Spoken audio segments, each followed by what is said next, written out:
So I rather enjoyed my time in New World Aeternum when I did the open beta on the PS5, and now I'm wondering what class do I want to play? Like what archetype do I want to choose? Because when I played the game at launch, I did a rapier and ice gauntlet build, and it was a lot of fun. I would be happy to replicate that, but I also had a lot of fun testing out the Ranger slash Archer here, which is normal because I play that class in almost every game I ever play. But I also really found the Musketeer to be a really cool choice. So I just don't know. I do like the fact that up on their website they've got this rotating panel of the new archetypes that they're guiding people towards. Now, the cool thing about this is that even if you start with an archetype, uh, these are really just sort of like a base template for you to then jump off of and either follow through or you can branch off and do other things as you will. This essentially just launches you, each one of these starts with, I think it's three skills that might change before the game finally comes to launch, but a few abilities and weapon wise. So you might get, your two combo, right? Your two weapon combo and some crafting stuff. Um, but once you get into the game, you can take any weapon style you want, any combination of anything, any combination of crafting, any combination of weapons, any combination of combat styles.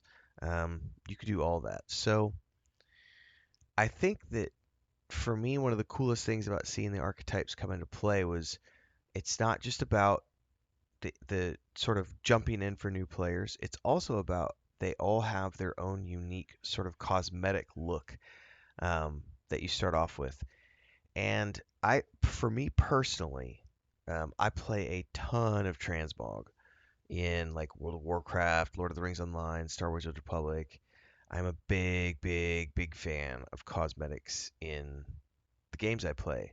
So having the ability to come in and say, "Oh, I can play a ranger who's a scout pathfinder with a bow and a spear, and he looks like that," or a musketeer who's a nimble explorer and adventurer skilled with a rifle and rapier, and I can look like, a representation of that. I think that's a really cool thing to give me the identity that I want when I'm playing this class, where I can dive into it and say, I want to make sure that everyone knows I'm this. Because when you first started off, it wasn't nearly that. I mean, you could still tell, oh yeah, that person's wearing heavy armor, but it wasn't. They didn't have the transmog system. They didn't have and the new outfits that they have that are tied to the archetype as well. So I'm looking at this list and I'm trying to make a decision about what I'm going to play because I tell you what, the bow is really cool, but that musket, like for the musketeer, that musket has a really cool sound effect. Like the I think for me the sound effects in this game, like especially like the crack of the pick on the crack of the pick on rock and the musket shot, those two in particular are incredibly well done in this game, especially the way they can like echo on through the landscape. Like the sound design is very impressive here. So I don't know. I'm gonna have to choose one of those. I think. I don't really want to be like a berserker or a melee character because I've done that a bunch in other games. I play a tank for World of Warcraft raids. It's nice for me when I play a game that's just for me.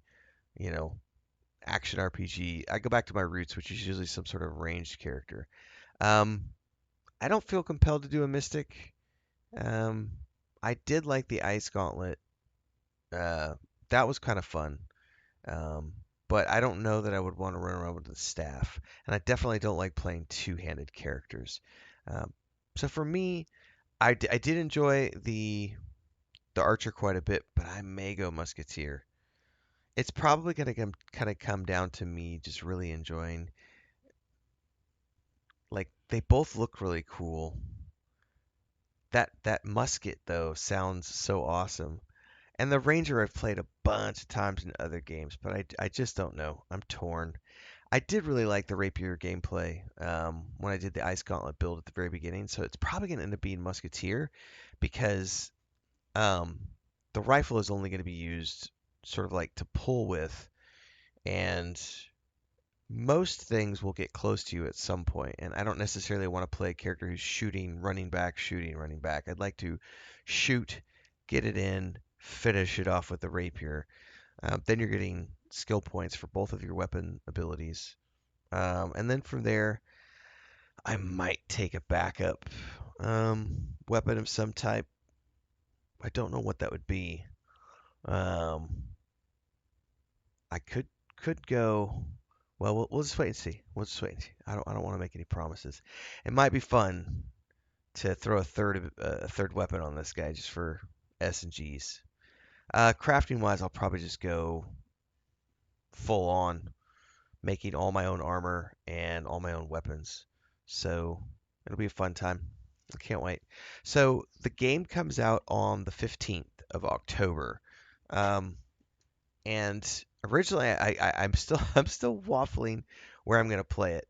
Probably on the PS5 because I do need to put more hours on that machine. And in comparison to my Xbox, who's already been through a few years of grindage, I played the open beta on the PS5. It was really fun. But the other thing though is that I already own it on the PC, and the nice thing about when you own it on the PC, all I would have to do is upgrade it. And also, there's no monthly subscription when you play it on the PC through Steam. There is a monthly subscription if you play it through Xbox or Game Pass because you must have one of those services turned on already, which I do. I have an Xbox Ultimate and a PS Plus sub. I'm in both ecosystems. Um, but thinking long term, I'm like, man, wonder if I should do this just on Steam. I don't know. I haven't decided yet. Um, I'll find out soon. Musketeer, guys. Pretty sure I'm going Musketeer. I'd like to be able to change the colors for the Musketeer. Um, I know I was able to change the colors when I transmogged my Ranger. There was different colored sets of that gear because I'm not a big fan of always being in blue. I would definitely like a different color blue or perhaps some other colors. But that's one of the coolest things about the archetype system that I was able to see from open beta is the way they've got the transmog linked where you can have all these things that you could choose to wear, but you also have the base set that you start the game with and other color variants of that set to always have that visual definition of the archetype that you're playing. So I can get behind it. Yeah. I can't wait, guys. October 15th.